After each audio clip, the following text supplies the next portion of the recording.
Assalamualaikum warahmatullahi wabarakatuh. Waalaikumsalam warahmatullahi wabarakatuh. Selamat sore semuanya. Tema hari ini yang mau kita bahas itu terkait hasil geoprosesi dengan full review. Ini sini saya mau itu lebih dari apa sih hasil geoprosesi, kemudian kenapa memakai Google MQ itu, kenapa nggak yang tadi?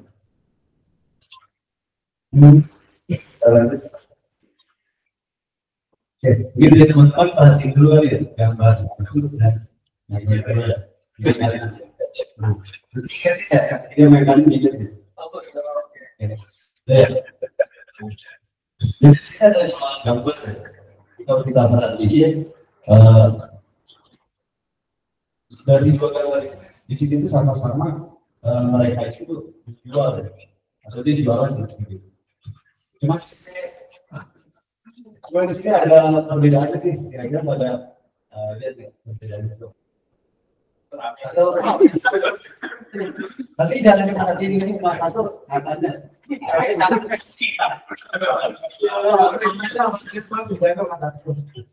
Tapi kalau kita lihat sekilas, terus kita perhatiin lagi, di sini ada bedanya dari gambar ini sama gambar kanan. Yang pertama jualannya itu beda. Jadi sama-sama penjual tapi bedanya yang sebelah kiri itu dia yang membeli, dia yang ngasih barang. Jadi dia nyiapin juga. Nah kalau yang kedua yang kanan itu dia dibagi ada waiters atau yang pelayan gitu. Dia yang menerima tamu ke sana. Kemudian nanti dari si waiters ini nanti ngasih ke kopi atau mungkin ke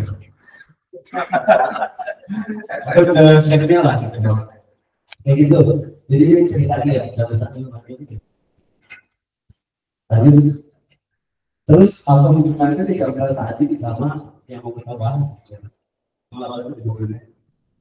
Jadi mungkin saya di sini mau jelasin sedikit. Ini teman-teman juga ada tahu juga ya, kayak hasil geoprosesi. Jadi hasil geoprosesi itu kan sebenarnya lebih ke teknik atau cara ya untuk memisahkan proses dari proses utamanya atau mungkin dari aplikasi utama. Jadi kayak dipindahin lah prosesnya. Jadi kenapa dipindahin? Memang penting banget gitu dipindahin. Sebenarnya kalau sambil dipindahin itu agar aplikasi utama kita itu lebih smooth, lebih responsif, atau lebih cepat ngasih responnya ke user. Nah, di sini saya mau ngasih gambaran sedikit. Tadi ada proses 1 sama proses 2.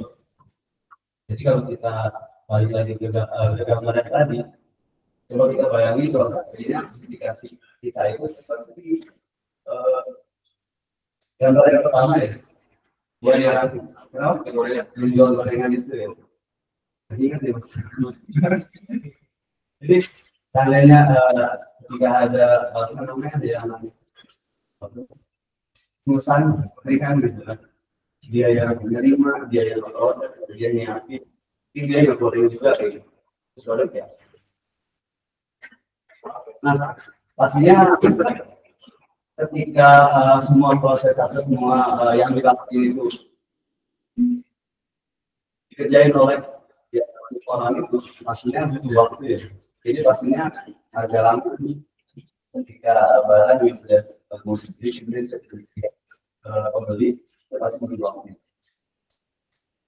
Kemudian kalau kita lihat dari gambar yang kedua, dia beda tuh. Memang sama-sama kayak waktu, cuman bedanya di situ kalau melihat dari gambar lain yang menggambar itu enak walaupun ada tidak waktu. Nah balik lagi ke ini ya. Jadi yang proses yang pertama itu sebelah ini itu jadi ada sebuah request itu dari perusahaan. Kemudian masuk aplikasi kita. Oh ya, sorry. Ini adalah proses login ya. Login itu di mana dia butuh fotografi. Dia akan masukin semen, nanti dia bakal harus verifikasi pada ini proses sama-sama itu logiknya. Kalau masukin di semen masuk, nanti dari aplikasinya bakal ngirim kode OTP. Ngirim kode OTP ini, kalau kita lihat dari yang satu dia itu ketika ada request bagian tadi, dia langsung ngirim kode OTP-nya itu. Jadi di satu proses itu atau di aplikasi pertamanya itu. Jadi dia nggak ada apa namanya pisahin proses itu. Jadi langsung di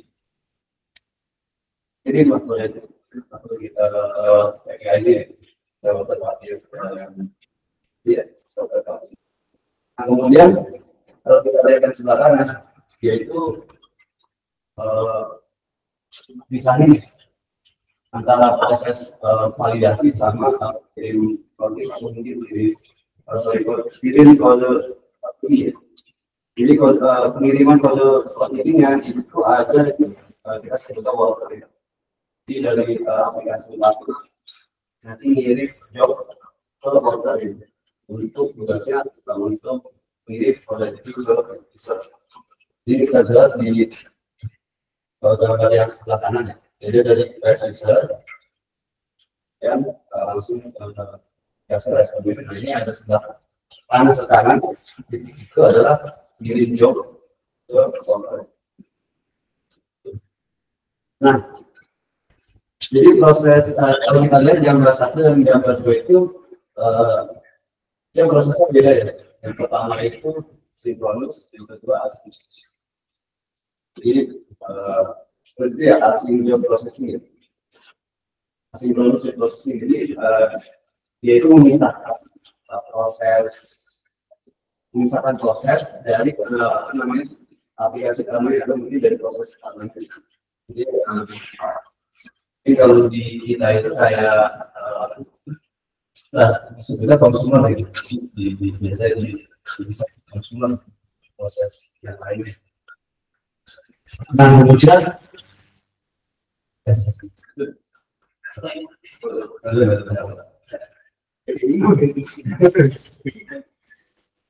ya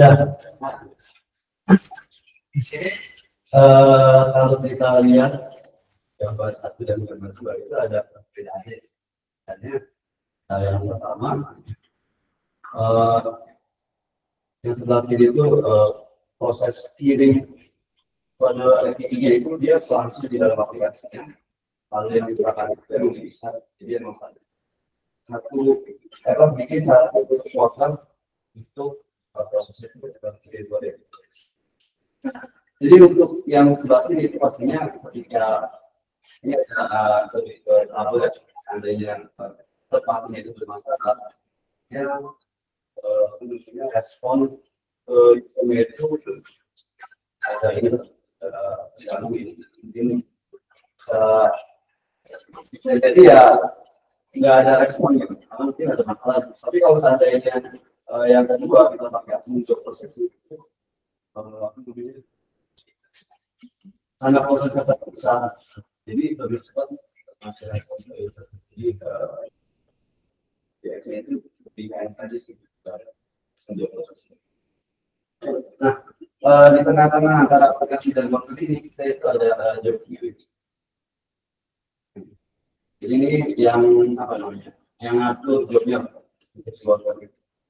Nah job queue yang ada di dalam asing prosesnya kemudian dulu MP. Nanti kita job queue itu pakai dua MP.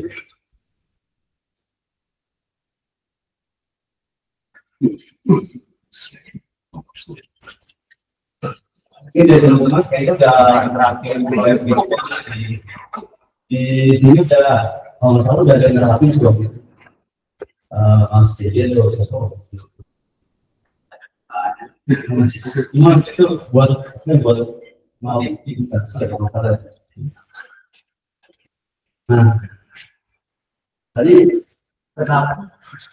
kenapa job ini kita pakai budaya ini? Mungkin setelah baca yang saya Kalian perhatiin yang pertama itu waktu durasinya mudah. Jadi bulan itu konfigurasinya mudah. Kemudian karena kita basisnya itu Node.js, ini cocok banget oleh gitu. Karena dia dibangun dengan TypeScript, masalah TypeScript atau Node.js. Jadi berjalan di aplikasi Node.js. Kemudian dia itu ringan juga sih. Mungkin kalau buat misalnya apa namanya atau bikin background proses job background kayak gitu. Nah, ini bisa kita pakai terus kayak gitu. Oke, lanjut. Ini ada istilah-istilah di ini ya, dulu lagi ada queue, ada worker, job, queue scheduler, sama queue event. Nah, konsep di bulan itu hampir mirip lah sama message router yang lain. Jadi ada queue atau producer sini, jadi dia yang bakalan nampung job si queue ini, atau queue itu jobnya kumpulan job, kemudian producer itu ya yang mirip jobnya, Redis itu, nah ini bulan ini kita dibangun bulan itu dibangun di atas Redis, jadi dia pakai untuk penyimpanan Redis. Nyimpan jobnya itu di Redis. Kemudian ada worker, nah worker itu mungkin yang biasa kita sebut itu consumer. Jadi worker itu yang ngejalanin jobnya atau proses. Kemudian ada queue scheduler, ini kalau misalnya ada pengen retry job ataupun ada limit job, jadi bisa ini baru disebut scheduler gitu. Bisa gitu ya, dari jobnya, misalkan competitor atau better. Selanjutnya, mungkin ini fitur yang ada di apa namanya Bloomberg. Jadi yang pertama itu ada job delay. Jadi mungkin Mas Jadi udah juga job delay. Job delay itu berarti proses yang kita set itu dikerjakan yang akan datang, atau mungkin dan set kita mau set berapa lama gitu. Job itu baru bisa dikerjakan di misalnya kita set 2 jam delaynya, ya berarti setelah dia publish jobnya 2 jam kemudian itu baru diproses. Jadi job delay ini. Kemudian ada limiter itu sama kayak scheduler, masalah itu apa namanya kayak cron job. Kalau di Linux kita ada cron job atau mungkin di Windows. Jadi ini bisa kita apa pakai juga untuk saya mau pakai cron job. Kemudian ada retry dan backup. Nah, di bulan ini juga dia ada retry strategi, ternyata dia udah ngasih logiknya di situ dia. Jadi kita cuma tinggal config aja sih, dasar config-nya. Jadi ada apa namanya, ada backup strategi.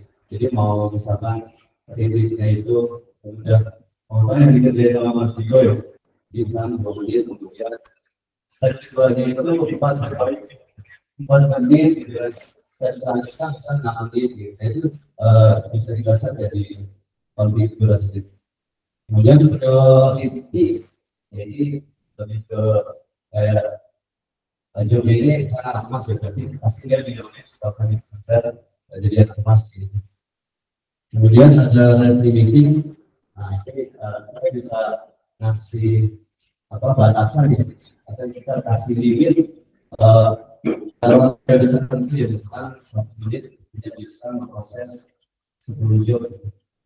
Tandanya 1 job itu kalau 1 detik, jadi cuma bisa kalau dihitung 1 detik setelah 60 kali, berarti harusnya 60 job ini kita bisa kasih sampai 10.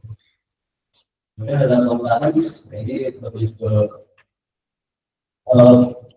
proses seawater ini bisa atau mau memproses sekaligus itu berapa jam?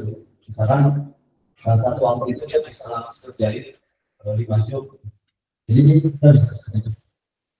Kemudian ada job life cycle event. Jadi ini lebih ke event bisnis si jobnya. Misalnya jobnya itu udah COVID. Nah itu dia ada vaksinnya lagi, ada vaksin yang on complete misalnya gitu, atau on file gitu. Mungkin di situ kita bisa hari ini untuk mungkin multi apa dan yang lainnya. Kemudian dashboard UI. Ini dashboard UI ini ya lebih buat monitoring si apa namanya juga. Di sana ada itu atau kita bisa lihat gitu.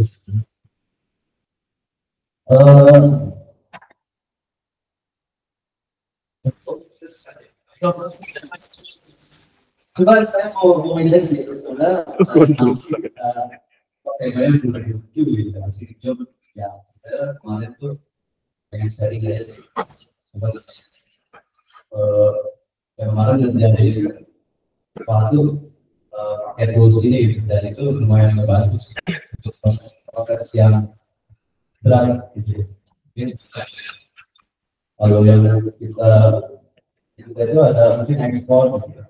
Jadi mungkin bisa pakai ini. Selain yang ini ringan ini kan informasi saya pikir sih. Jadi kemarin di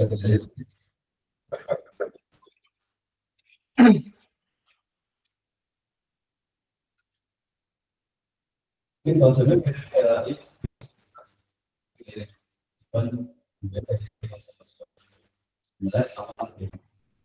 cuma memang sini itu ada kayak dia batas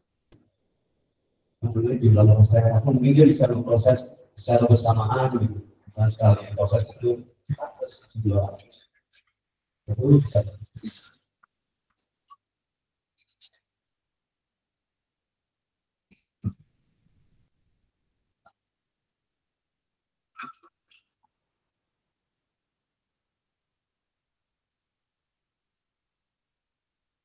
Ini lebih si contoh aja.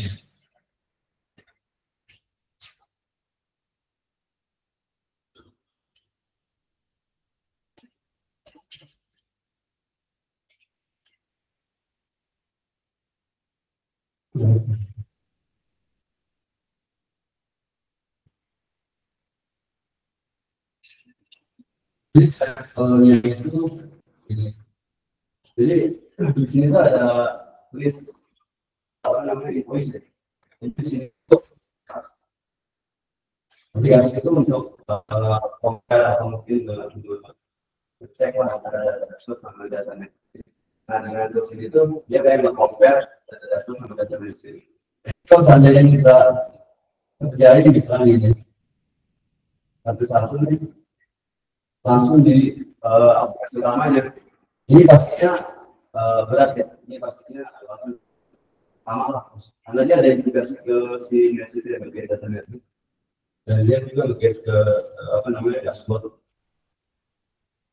Nah ini kalau ada yang dipisahin ini agak dia makan waktu proses ini bisa sampai 5 detik.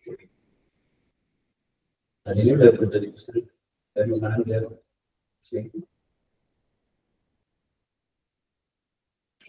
Nah, di sini, nah, jadi dia langsung ngasih hasil tanggal.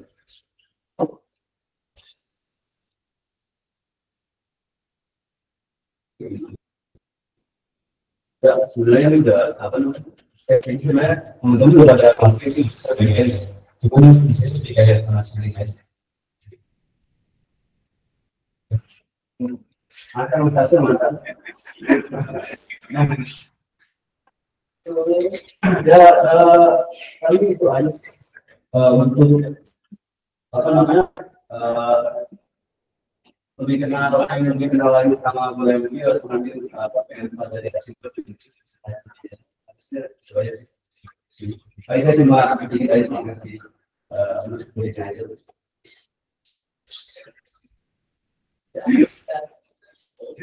Ya, kalau kelebihan kelemahan kayaknya apa namanya bisa dari ya, ya. Ya, terima kasih. Oke.